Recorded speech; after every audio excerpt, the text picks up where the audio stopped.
What's up guys, Lyndon here, and today we're doing a very different video. You'll see instead of me facing my computer, I'm doing a video where I'm facing a camera, and that's because today I'm doing my Formula 1 2021 predictions. And as a lot of you will probably know, because I never shut up about it, that I am quite a big Formula 1 fan, as proven by my poster up there. And well, that does say Lewis Hamilton, and I can't deny that I am a Lewis Hamilton fan.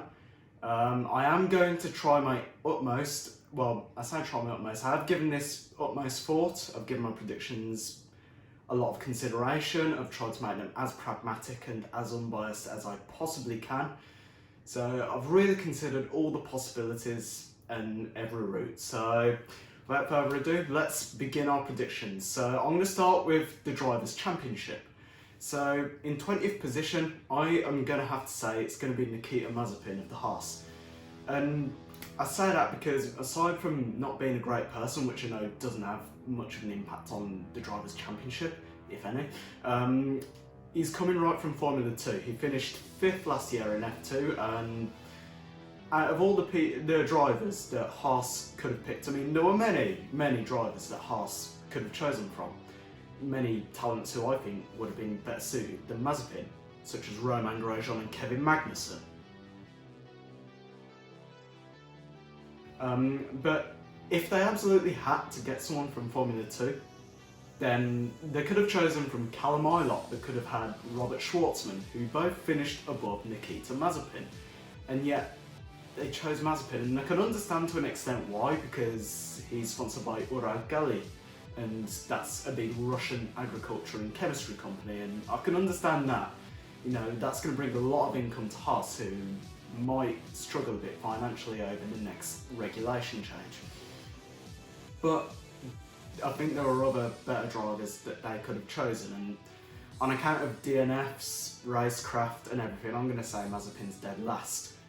Moving up by one, I think that Latifi is going to become 19th. Now, this was a difficult decision, and I really hope I'm wrong, but I don't know, Nicholas Latifi hasn't showed me much to suggest that his racecraft is coming along. He hasn't put in any performances to write home about it, let's face it. And as much as it does pain me to say it, I don't think he'll get any points this season, even despite Williams' better power package coming into 2021. And I do think Williams as a team is going to improve. I just really, I don't know, Latifi might get 1 point. It's 1 or 0, somewhere there. Moving on to 18th, I'm going to say Mick Schumacher. And I'm going to say that because he's shown us that despite his bad luck in Formula 2, with his fire extinguisher exploding in Styria, I believe, and forcing him to retire, as well as the tyre troubles he had in the final race of the season, I sincerely think that Mick Schumacher is going to do well in Formula 1. And when I say do well, I don't think he can win races. I don't think the Haas is good enough to do that. And I think with the 2021 floor regs really constraining aero from the floor, we're going to see Haas not do so well. But I think, because we've seen in Monza with Pierre Gasly's win, and I think that if Mick Schumacher gets lucky, he'll be able to scrape 1 or 2 points. So I reckon he'll be either joint with Latifi or just 1 point ahead.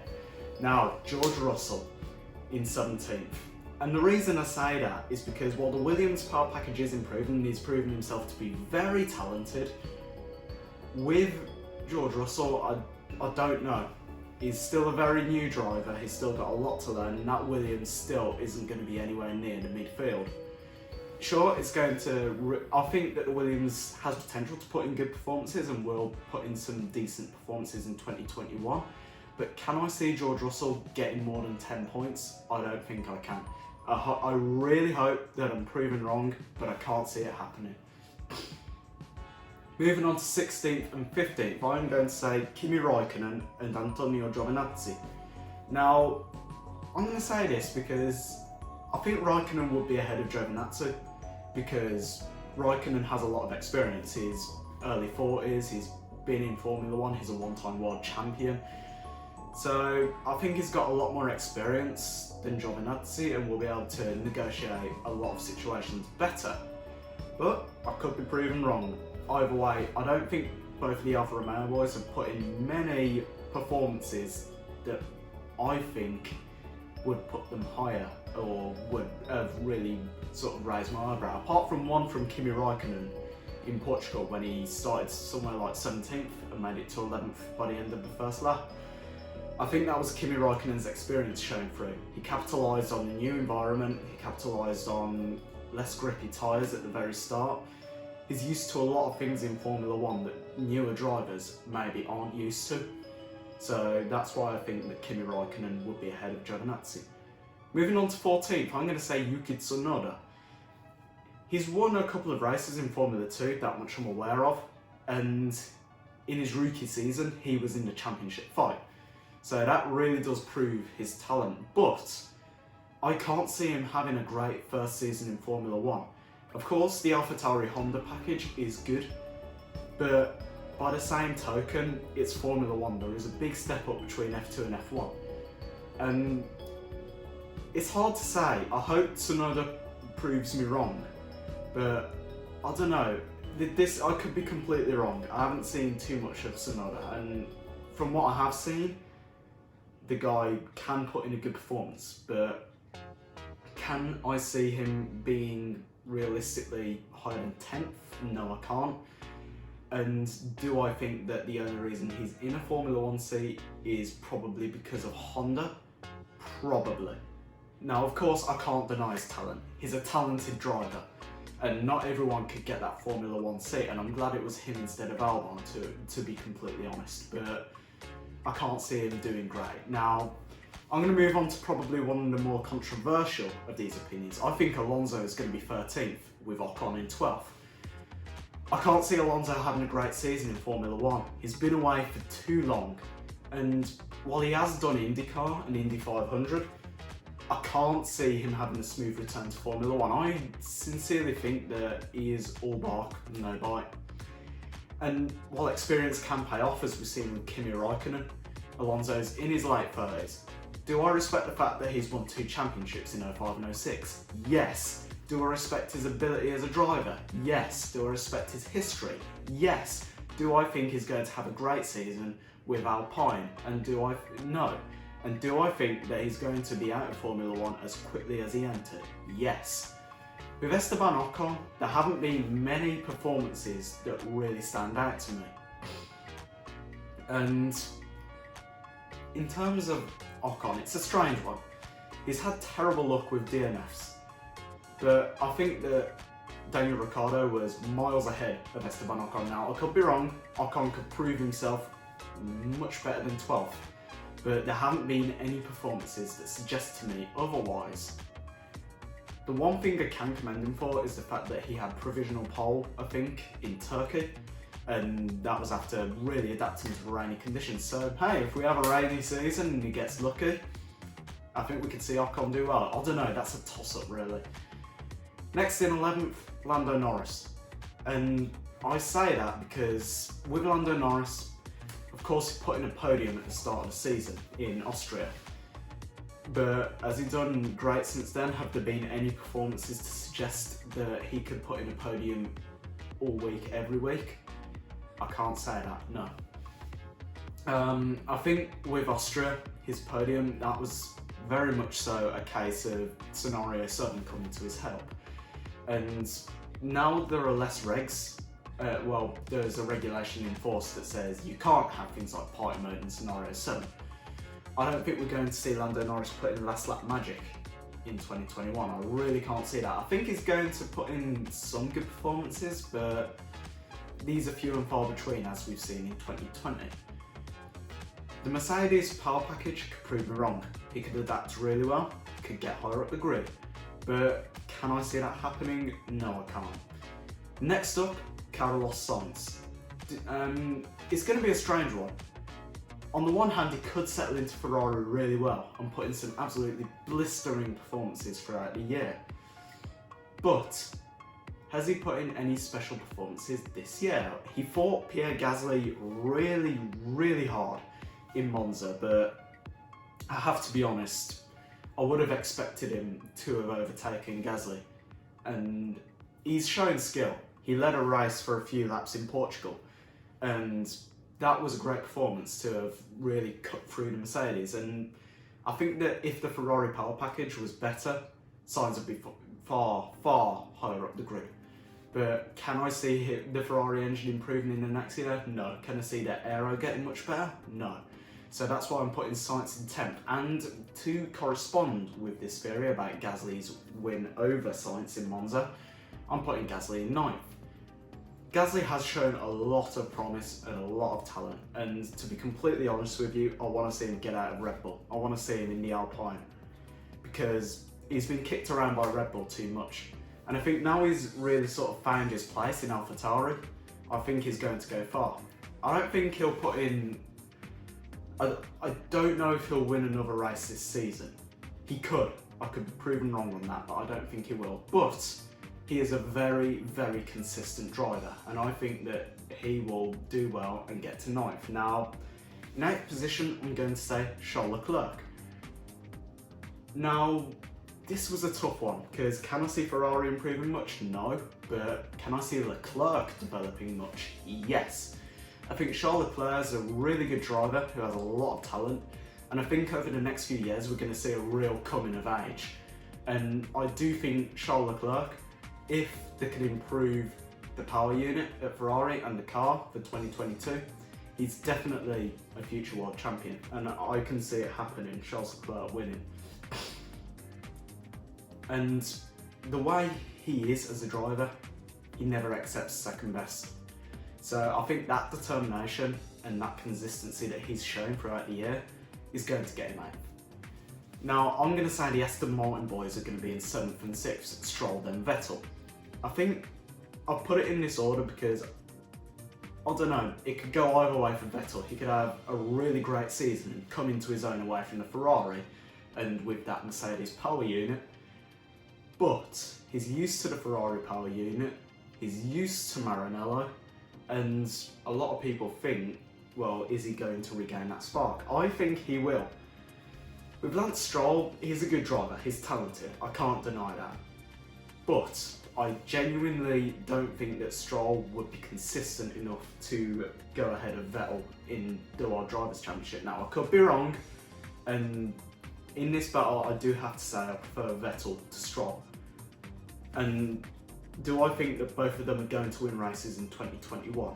Yes, I think both of them could win races. I think it's more likely for Vettel than it is for Stroll, but I definitely think that Aston Martin's going to have winning potential. They've put in a lot of investment, they've put in a lot of time, and I think we're going to see them climb up the grid very quickly. But due to aforementioned reasons of consistency and on grounds of experience as well, I think we're going to see Vettel ahead of Stroll. Now, we're getting to the top 5, so in 5th, I'm going to say Ricciardo. Now, it's hard to say with the McLaren because this year it's been very sort of up and down. They've shown amazing performances and blistering pace, but they've also had races where they're not so good. So if McLaren under this new Mercedes power unit can get a lot more consistency, I think that Ricciardo can get 5th and maybe even challenge Bottas. And that's why I put Bottas in 4th. Bottas is talented. I'm not going to deny that. He's talented, he's a good driver, and when he wants to, he puts on a great performance. But the thing is, there is nothing this season to suggest that he's consistent enough to go into 3rd or 2nd. So, I don't know. I can't see Bottas doing it. He says every year he's going to improve, but he never has. And I would love to be proven wrong. I would love for Bottas to come in and absolutely sweep it. But I've got to be honest, I don't think he will. I don't think that he's got the consistency to do it. I think, like we've seen in Turkey, he cracks under pressure. He cracks under new circuits. He maybe doesn't have the experience that other drivers have on the grid, even though he is early 30s. I think that drivers like Daniel Ricciardo have sort of gained more experience and are sort of more well versed in changing conditions. So can I see Bottas being higher than 4th? No. In 3rd position, I'm going to say Sergio Perez. I think we've sort of started to see him come into his own in the Racing Point, as we saw for his race victory in Sochi. And I really think that we're going to see a coming of age of Perez this year. I really think that Perez is going to absolutely... I don't know if he'll adapt to the Red Bull quickly, so I think his first few races will look a bit... But I think towards the end of the season he's going to put in race wins. He's going to get 3 or 4, mark my words. Because he's a great driver. He's shown absolute persistence, he's got great racecraft, he knows how to overtake, he knows how to race a car. And I think that his seat in Red Bull is long overdue. In second position, I have Max Verstappen. And I have him ahead of Sergio Perez because whether we want to admit it or not, that Red Bull is very tailored towards Max Verstappen. He knows the car. The car is designed around him, whether we like it or not. And that's maybe not because of management, but maybe because he's been the most consistent and the one Red Bull driver since 2016. He has been the guy. Out of every season Max Verstappen has been there. And they're getting fast, the Red Bulls. They're getting very fast. And I think that they're going to make the most of the final year of the Honda power unit. And I think that Verstappen is determined, he's got the consistency, he's got the raw pace to put in some great performances. But do I think he can beat Sir Lewis Hamilton to the World Drivers' Championship? No. And I say this because Mercedes started development on the F1 W12 very, very early on, whereas Red Bull were improving throughout the year. And that's because the W11 was very strong.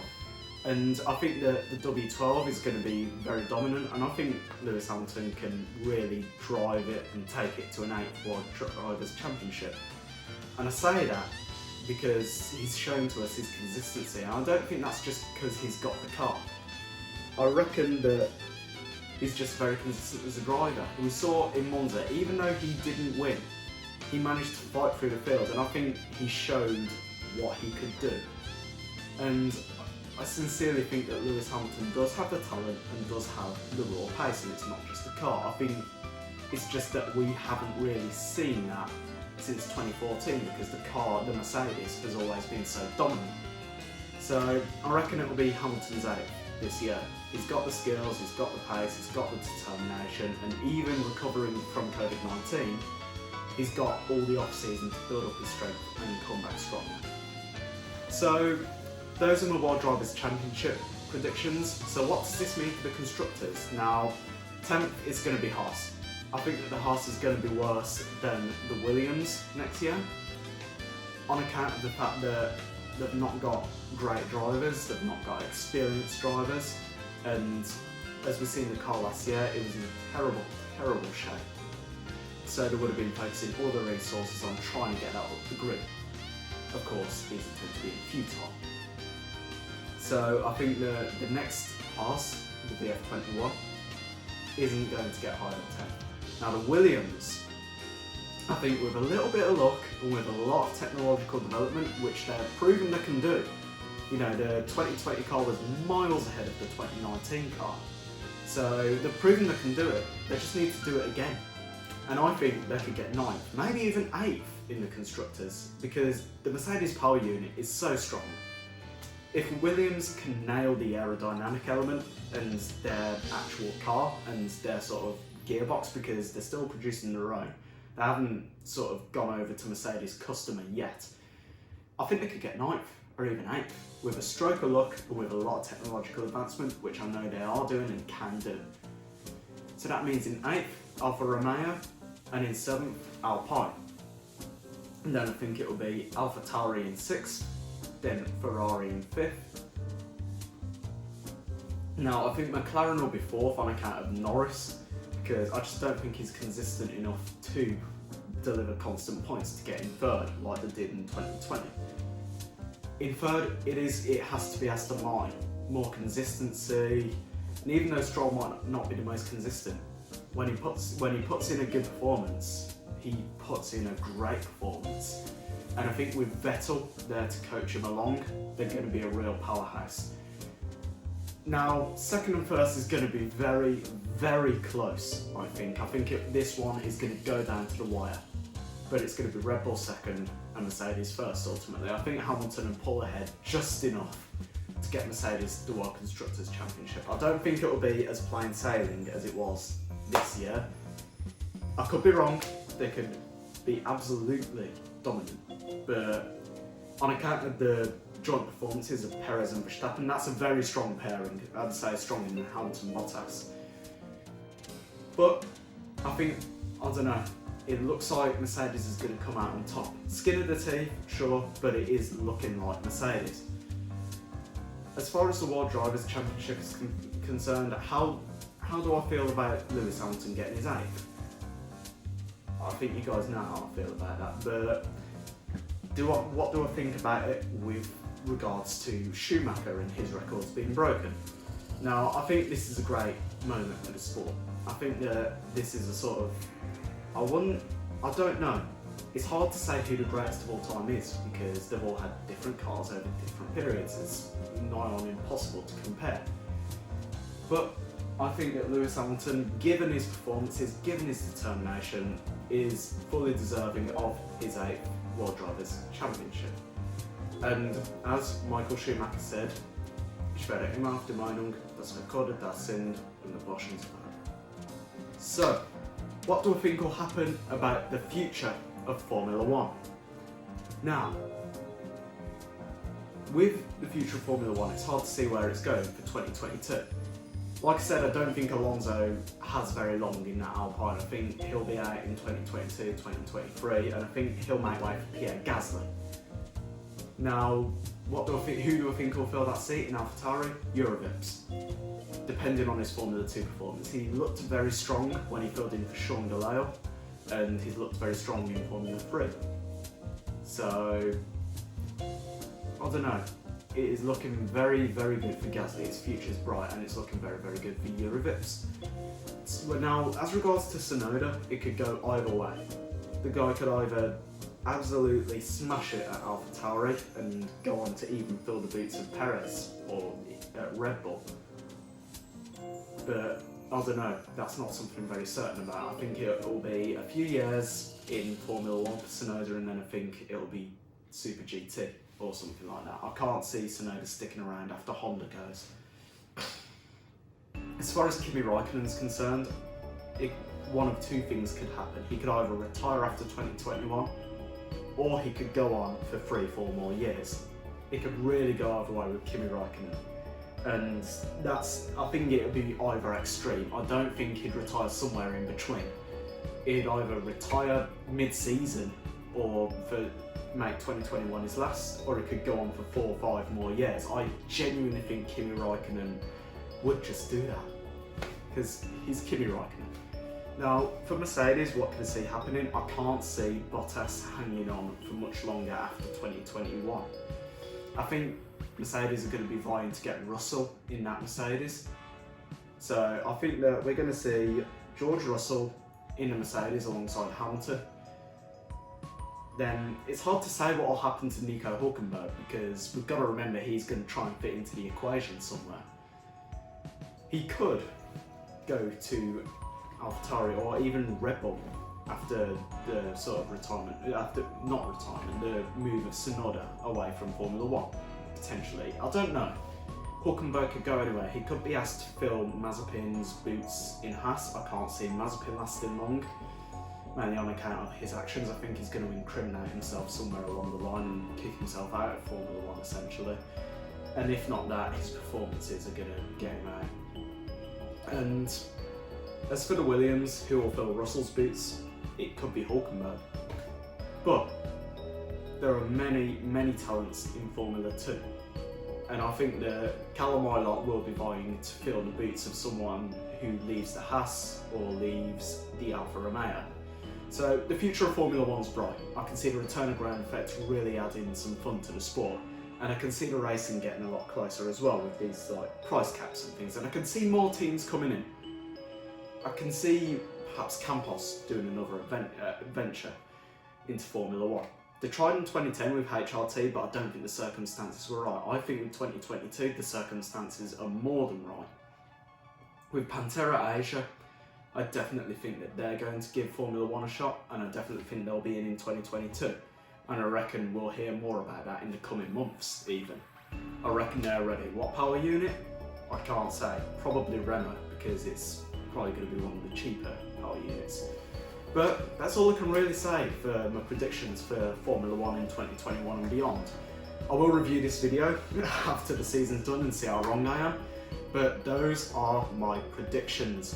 For the World Drivers' Championship, let's go over it again. Mazepin in 20th, Latifi in 19th, Schumacher 18th, Russell 17th, Giovinazzi 16th, Raikkonen 15th, Tsunoda 14th, Alonso 13th, Ocon 12th, Norris 11th, Sainz 10th, Gasly 9th, Leclerc 8th, Stroll 7th, Vettel 6th, Ricciardo 5th, Bottas 4th, Perez 3rd, Verstappen 2nd and Hamilton 1st.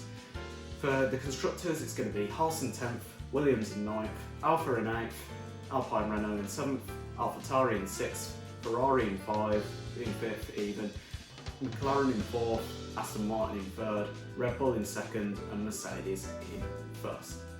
Now, there might be a slight bit of implicit bias to this video, but I've tried to be as pragmatic and as reasonable and as unbiased as I can, and I hope you've all very much enjoyed the video and my predictions, and I'd like to hear your opinions on it and hear your thoughts down in the comment section below. Remember to like, remember to subscribe, all of that jazz. We're trying to get to 200 by the end of the year. Happy 2021, thank you all very much for watching, and I'll see you all when I do another video in 8 months. See ya!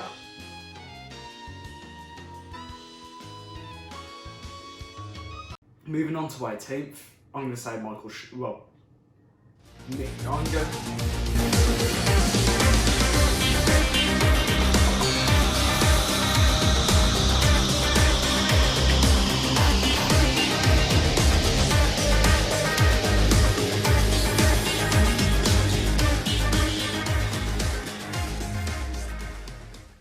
Subscribe to Linden, please.